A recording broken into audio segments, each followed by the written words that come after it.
Hello and welcome to a special edition of Inside the Majors. As we race through the Majors 24 week with a huge record number of teams and drivers this year, I am sure there are hundreds of different setups and tweaks to cars being tested across the world in readiness for Saturday's race. Now, the sessions have literally been overflowing, showing just how seriously teams are preparing, and so today's podcast might be of particular interest to the Majors 24 community. We're going to be talking to Josh Edwards-Kay, the founder of Major Series partner SimScience.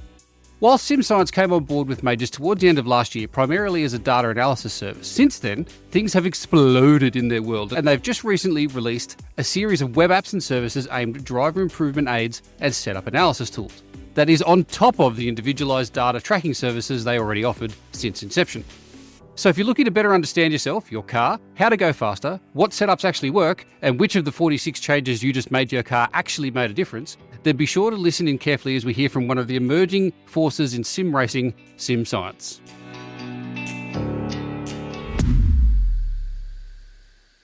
With me today, I have Josh Edwards-Kay, founder of SimScience. Towards the end of last year, SimScience and Majors started discussing some ideas around data analysis that could help the series in a number of areas.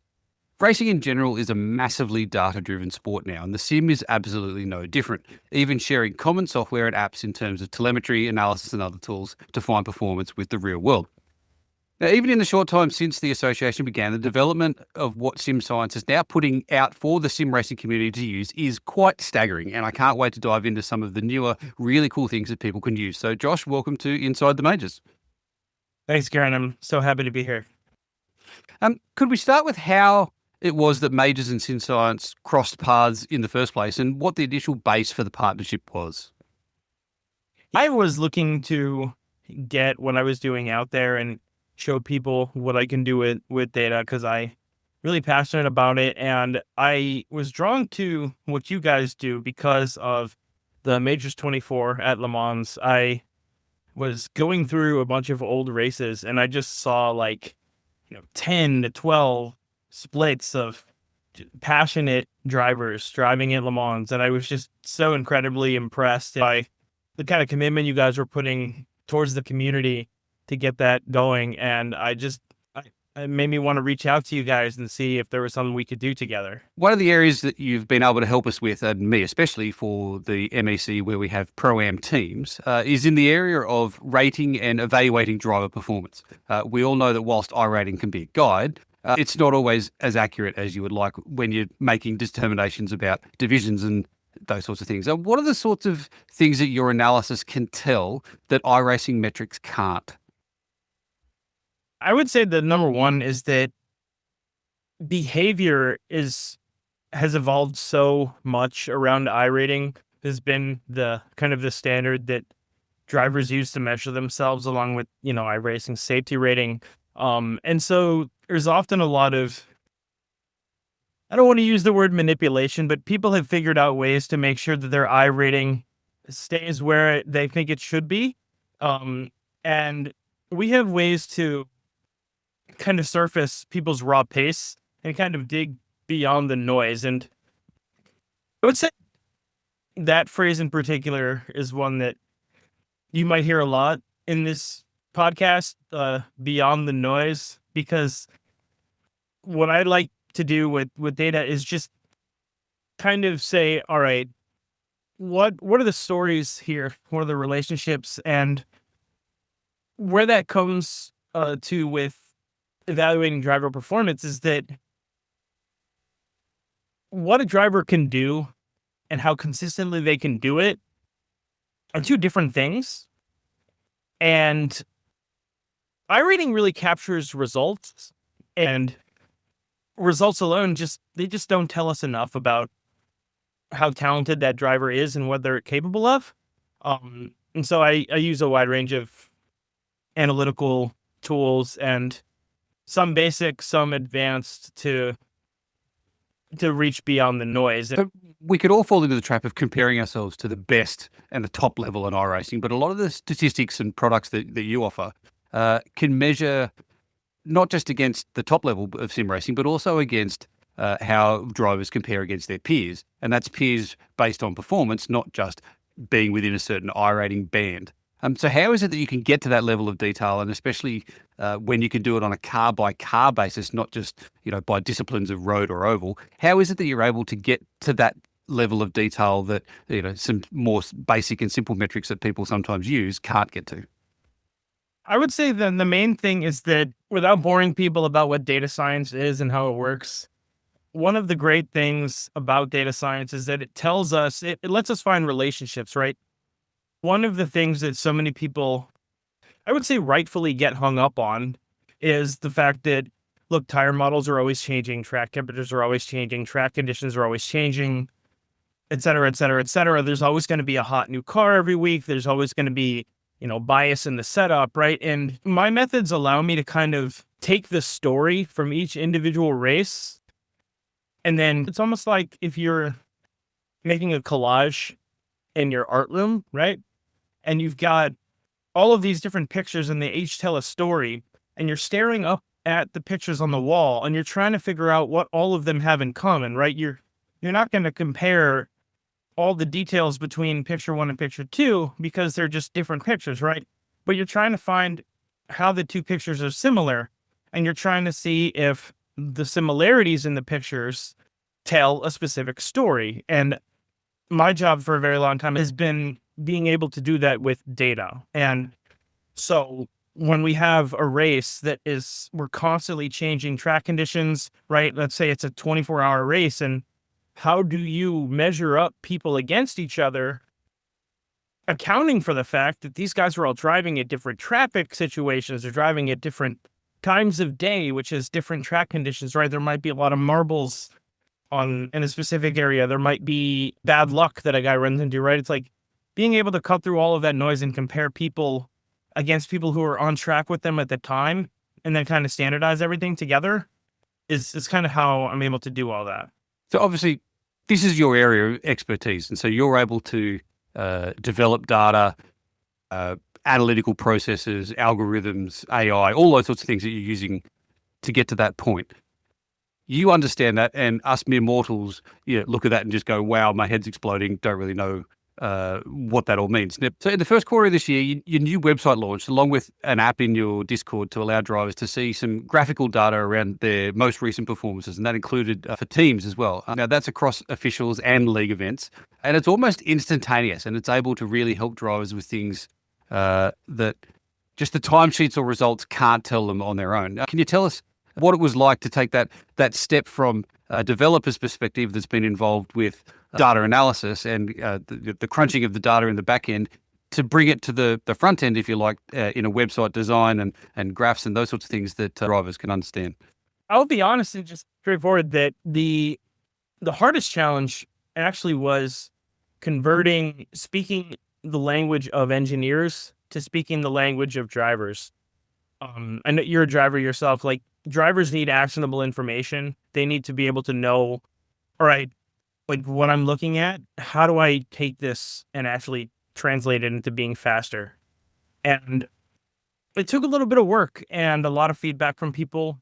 And I'm really happy with where I am now with things. And people will find in the Discord when they interact with the bot that the visualizations now are pretty straightforward and easier to understand. For example, we have one that shows the distribution of lap times, right? Where a lot of times the single number, the average or top 20% average, that's not going to be able to capture everything.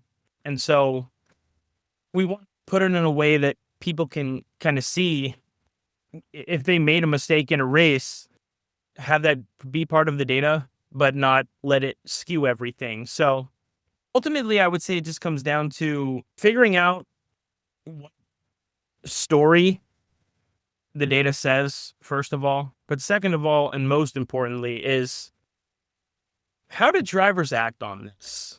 And we'll talk about that, I think, a lot when we talk about my product, Lapify, and everything else that I'm doing now going forward. And is I'm really, really focused on speaking directly to drivers rather than what used to be my comfort zone, which is talking directly to engineers. So. Now, the product is able to not just show you the data in graphs and things like you've said, but interpret it as well.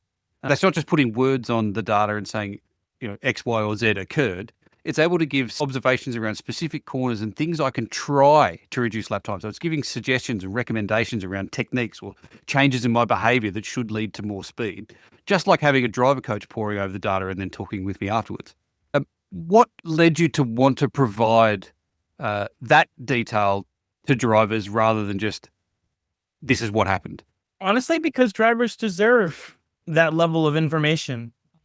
One of the key things, and people can see this when they go to the website, we may or may not talk about it later, but I call it the SimScience difference. A lot of telemetry tools out there, they'll show you what happened on a single lap, and that's valuable. We do it too, right?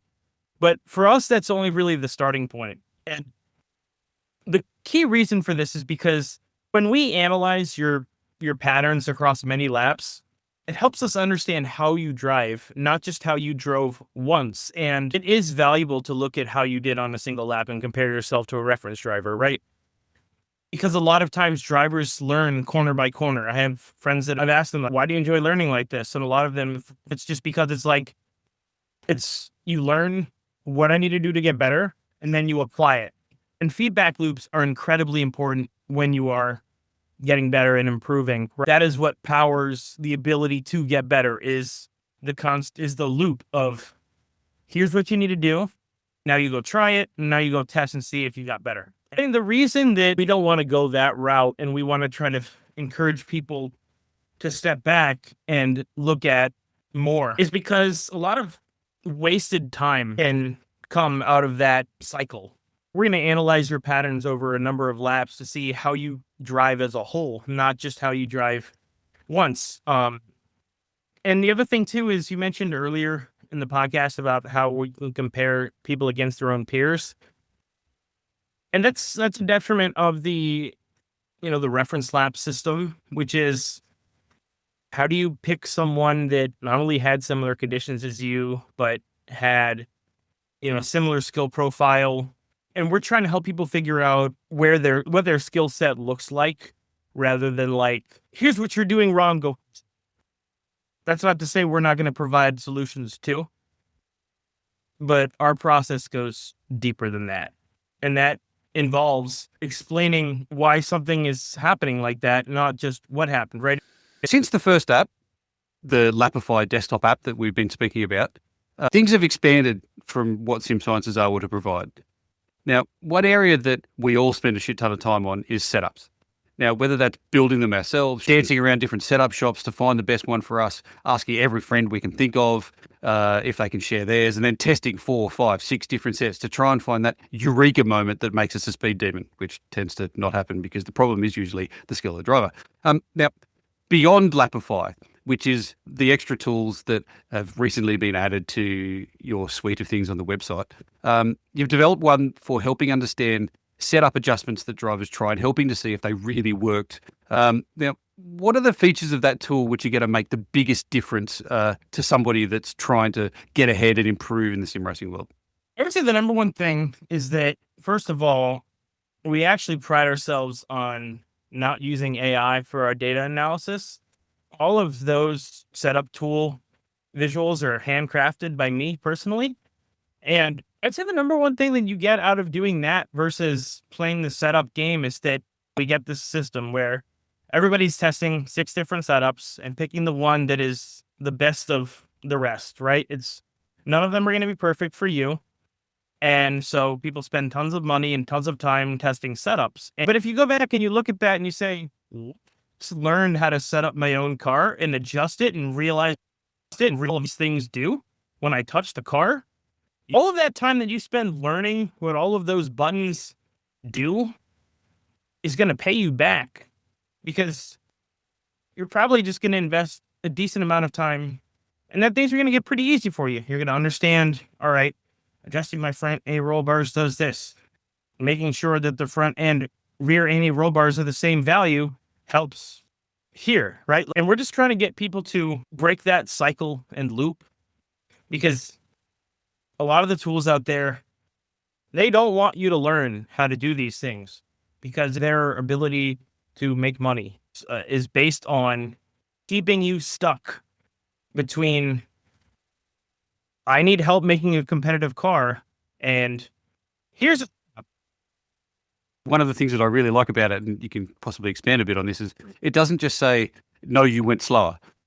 You tell it, I'm going to make this change because I want this to happen. And it'll then look at what you then do on track and say, well, that either did or didn't work. And this is why it did or didn't work. And if it didn't work, maybe you want to try this instead, which it's leading you down the path of learning, which I think is a really amazing thing. Yeah, and I'm really glad you pointed that out, because that the whole flow of what you changed, what we expected, and what actually happened is it connects the dots, right? This is why I handcraft all of these myself, and I don't use AI for this, because at the end of the day, touching a differential or touching the brake bias, there's an expectation based in physics on what that is going to do in certain spots on the track, right? And so because of that, you can put things in those certain terms. You increase your differential preload by 5 Newton meters from 120 to 125, right? Why did you change it? You changed it because you're pushing wide in turn 1, right? And then we go through and we say what we expected out of the car and in specific corners as a result of that change. And, and then the bottom of the visual, obviously in the middle, you've got the speed traces showing the actual raw data itself. But then on the bottom, we're condensing it into observations, what you should consider trying and what you should monitor going forward. And in this particular case, we learned that doing that to the differential, not only did it not help and it backfired, he realized just through this one simple visual, just one time, that I shouldn't actually be touching the differential in this way to solve this problem, right? And that is permanent knowledge that is now ingrained in him, so that he knows when he needs to make an adjustment for himself. If I'm pushing wide on exit, don't touch the differential, because that impacts mid corner a lot, right? And another reason why learning this is in this way is important is because the iRacing manuals can only do so much for you about what setups adjustments are going to do. And in particular, their differential stuff it's correct physically, but kind of incorrect in practice. And before we move on to another topic, one thing I want to say about setups in general for anybody listening is that when you are in the middle of a session and you are tuning your car, I highly, highly recommend that you don't touch things that make unbalanced changes to the car, right? So if you touch brake bias, you are taking from the front axle and giving to the rear, or vice versa. Same with anti-roll bars, right? You're taking responsibility from one axle and you're giving it to the other axle, right? It's a uniform change in terms of balance, because you are removing the same amount of responsibility from one tire or one axle that you're giving to the other axle, right? And things like spring rates and differentials absolutely do not make uniform changes across the car, and therefore it creates this cascading effect that completely can change your car behavior. So that's one of the things that we try to teach at Sim Science, is that why you touch these things and what they're good for, and that's all kind of built into the visual that we make around setup adjustment. So all that information that people are getting from the setup analysis and things is really, really great for helping with preparation for specific events or races or series or that sort of stuff. A lot of people are somewhat time poor and maybe listening to this and just thinking, yeah, that all sounds great, but I just don't have the time to invest in that. So really, maybe it's not for me. There is one part of your website or one part of your products that kind of helps people that are a bit time poor, and it's called Crunch Prep. Can you give us a little bit of understanding of what that offers for people that sort of don't really have the time to fully sit and analyze and set up, test, and all that sort of stuff?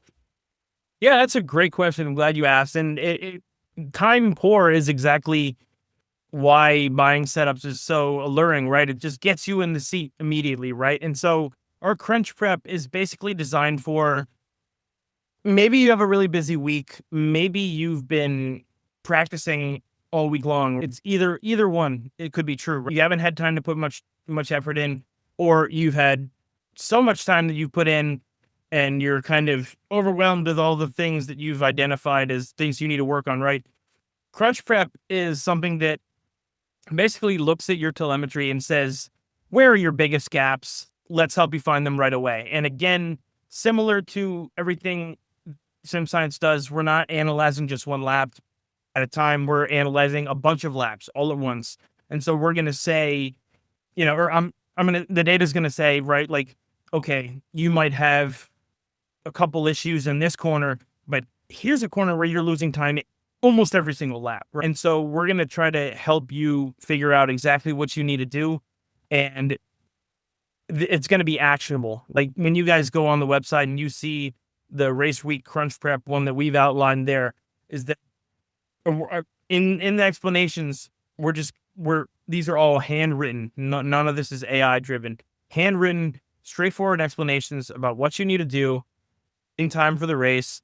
And that way you can just focus on those key things and that's it. And you'll see your times get better. Yeah, so the crunch prep will give you some ideas and places that you can focus on from a driving perspective. Is there anything for, again, people that are time poor that you offer that might help them with setup choices if they're not going to be able to spend any time on either developing or choosing between setups in a test environment? So we have a visual that is kind of a sister to the setup adjustment analysis. And this one, it will be for people who don't even have time to touch or don't want to touch a setup and try to adjust it themselves. For this one, it'll be like, you tell us, here's setup 1, here's setup 2. Just tell me which one is better, please. And, maybe give me a little bit of information about which one is better and why. Like, so what we do in that visual would basically be like, in setup 1, you're consistently losing time in the fast kinks. In setup 2, you're consistently losing time in the slow corners. Because you're racing at the Nürburgring Grand Prix track, we're going to recommend that you go with setup 1 because you're not, there's a lot of slow corners there. And we just tell you in that visual, just go with that one and we don't go into the detailed explanations of why, because we just assume that for people that want that visual, it's just like, just give me the answer, please. I don't have that much time and I don't want to spend time looking at this. Just tell me which one's better and why, and I'll just take it from there. And so that's what we do for that product. So I think it'd be really perfect for those who care enough about setups to look at them in the first place, but don't have enough time to tinker with them. And it says like it would take the emotion out of it as well, where one setup might feel better or somebody's more comfortable in it, but they just want to be told, is it actually the faster one for me? Is it the one I should be racing? That is a fantastic point. And I want to take a moment to reflect on it, because you're absolutely right that your ability to distinguish which setup is better comes from two places. One, just looking at the raw times, which we know there's so much that happens on a lap. It's very hard to know whether or not that it was you or the setup, right?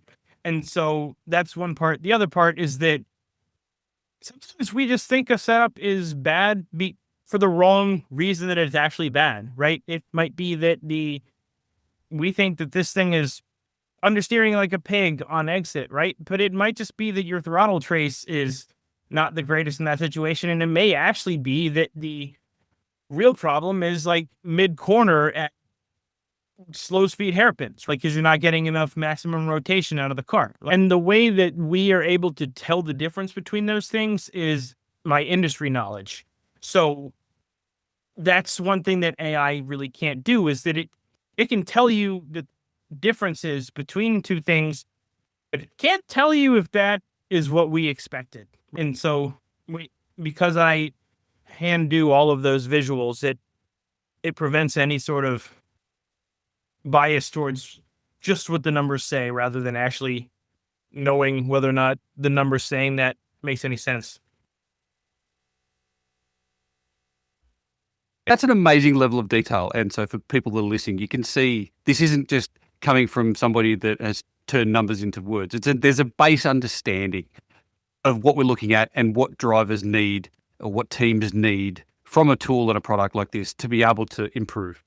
Now, you're giving driving style, technique, driver attribute analysis and guidance. You're giving everybody a picture of where they're strong, where they're weak, what they do well, where they can find the biggest areas of improvement. It's kind of like the ability chart for sports console games, only it's based on real data, not just somebody's opinion. It's a hugely powerful tool, and a huge amount of effort has clearly gone into this. Do you actually ever get time to drive anymore? That's a great question. And so I don't have a simulator myself. So all my driving is on like rally games. In fact, I met my best friend on EAWRC. Um, and I'm quite good at that game because it's very playable with a controller. But I have tried iRacing with a controller and it did not go well. And I have an addictive personality, and so I'm really worried about getting a simulator because I feel like I would never get any sunlight whatsoever. So I unfortunately don't drive iRacing, but hopefully one day I'll be able to do it, and in a way that allows me to balance all of my responsibilities in life, if you will. The sim racing rabbit hole is long and deep, my friend, but it's one that, It hey, really look, is. we're all in it, right? So Yeah. Yeah. own it and just, run with it. That's my opinion. What's been the biggest challenge for you from a business perspective? Because this is not just, doing it for yourself anymore. This is now doing it for, a wider community, and obviously looking to expand. So what's that been like, essentially starting what is now a growing but small business? It's difficult, but a lot of fun. And I would say the biggest challenge is that this is new stuff. I'm not going down well-trodden paths, right? Like I'm not giving everybody, the single reference lap visualizations. I'm not giving them basic stats about what their averages are. This is new stuff. And that means that it's going to take time for people to like want to jump in because our brains are kind of wired to immediately be interested in things that we knew we wanted and then things that we didn't realize we needed but weren't what we were expecting. Our brains have a way of like resisting those things, right? And that's actually why I created Lapify. And it's the product that I'm most proud of because I think it brings everything together. It's starting from like giving people what they want. And so as of today, our Lapify product is live available for download. You get challenges that come out. There's community challenges, there's personal challenges, and then we have daily targets, which are a work in progress. And we have like a achievement and badge system too. And what kind of ties it all together is that we have this in-app currency called Beakers, which obviously is connected with SimScience, right? So we have 3 different kinds of Beakers. We've got green Beakers, which are earned in community challenges. Like I have one that is related. I have like 3 that are related to the Kyle Busch passing, which he's one of my favorite drivers. It made me really emotional. And so like one of these challenges names is, Charlotte, we won't forget what you took from us. And the challenge is you need to complete 18 races at Charlotte Motor Speedway. And it's a career challenge. You get green Beakers for completing it. We've got personal challenges, which are our orange Beakers. Those are going to like kind of tie towards like the driver fingerprint analysis, the setup tool analysis. And then our blue Beakers are going to be tied to our most powerful telemetry tool analysis, visualizations.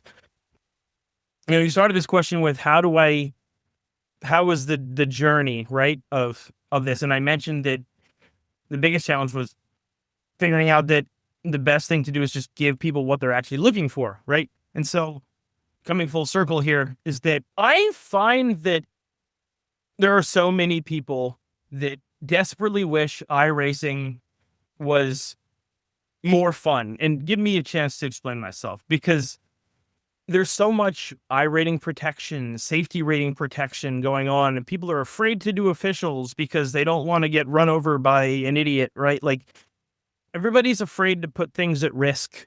And right now, the culture of doing officials in iRacing is lower than I think it's ever been among really serious racers, at least the ones that I've interacted with. And that's why we have so many leagues like majors and all of these other ones, ESCC and all this other stuff, right? There's tons of different leagues out there for people to enjoy because there are so many serious racers that try to stay away from officials.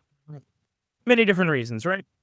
And so this is the part that is everybody's getting a sneak peek of, and it may be live by the time this comes out, but it might not. So the question is, with the beakers economy, right? Like, blue beakers get you towards telemetry analysis. Orange beakers get you towards some of our other products, like I already talked about. But what about these green beakers? And these green beakers, these are for community challenges. And what I've come up with is tournaments. So SimScience is going to host tournament challenges, right? Like, it's okay.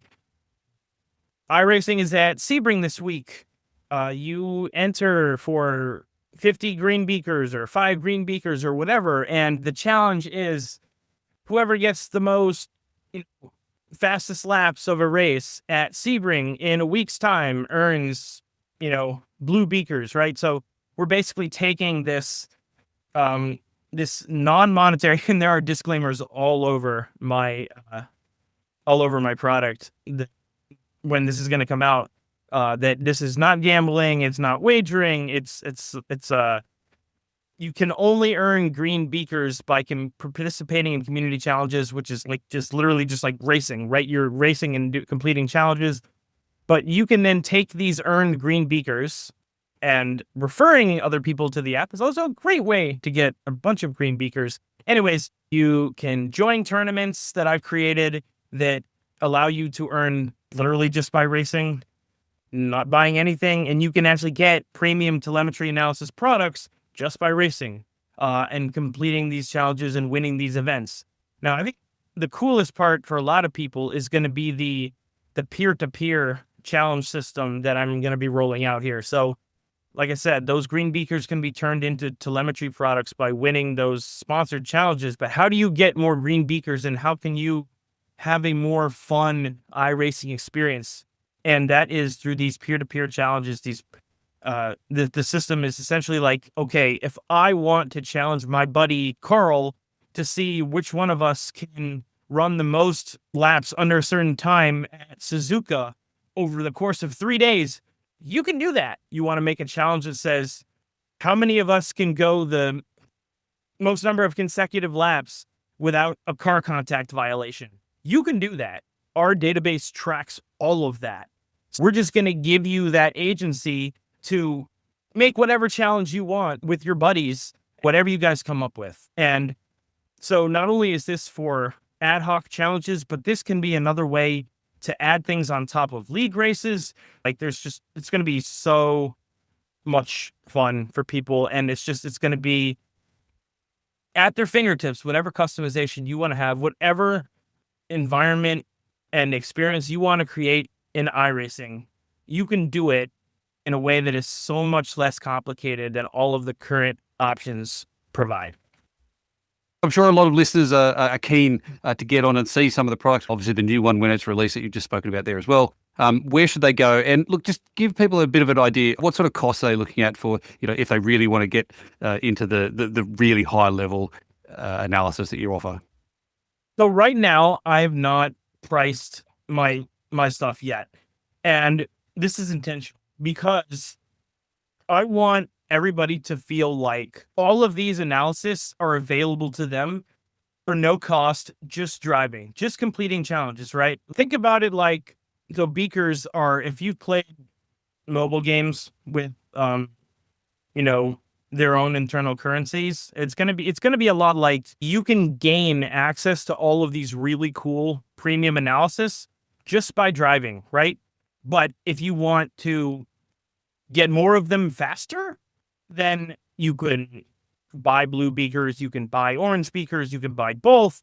You can get a subscription that is going to give you access to X number of beakers per month.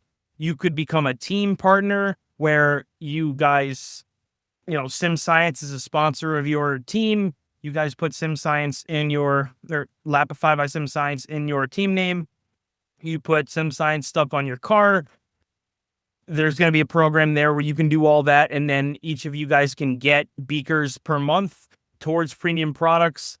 The whole point is to kind of remove the friction of pulling out your wallet and paying for something that you may not know if you're ready for, versus the idea of, I don't know if it's like, I don't know if I'm ready for telemetry yet. I don't know if I'm good enough in terms of the, paying for an analysis. That is there's like a lot of friction in that, right? And that the comparison would be is that now somebody can just say, I only have to complete X number more of challenges completely for free, and I can earn access to one of these premium visualizations, right? And it's a great way to allow people to kind of try things and see if they're for them. And then, if they really like them, then maybe they become subscribers and they, purchase access for a certain number per month so that they can get more of these tools. Eventually, we're going to have integration with Garage 61. There will be, here's another leak here that just specifically for this audience. We will have special packages that bundle Garage 61 Pro inside of it. You guys will get extra value by subscribing to something that SimScience offers, and we will include in the price, with obviously at a heavy discounted rate for you guys, it'll be heavily subsidized, access to Garage 61 Pro. That is something that I've worked with Ruben, the owner of Garage 61, on already. I'm very keen to be able to show you guys everything that's possible as a result of that. So yeah, a lot of really fun things around the corner, all related to all of these really cool enterprise products. But the key is that you can earn access to these things just by driving. You don't have to fork over your wallet. But if you want to, and you want to get them more frequently, the system is going to be available for people to do that too. So the website is simracingscience.com. I'll make sure there's a link to that in the show notes. With the rate that things are expanding for SimScience, Josh, I feel like we could almost have a weekly Inside the SimScience podcast with what's happened this week, what's new for people to check out on your website every few days, because it's just all evolving and moving so fast. It's all really, really exciting. Things that you're doing are going to make a difference, and I certainly think it's going to grow from strength to strength. Look, thanks for coming on to explain what it is that SimScience do, everything that you do to help me in the MEC with performance tracking and such, and look for the continued partnership with Majors. We can't wait to incorporate more and more of the things that you're coming out with and your tech into what we do and helping us understand our teams, drivers, and virtual racing better and better in the future. So thanks again for your time today on Inside the Majors. Thanks, man. I've really enjoyed it, and I really cherish our partnership, and I really look forward to it growing even faster from here on out. Thanks again.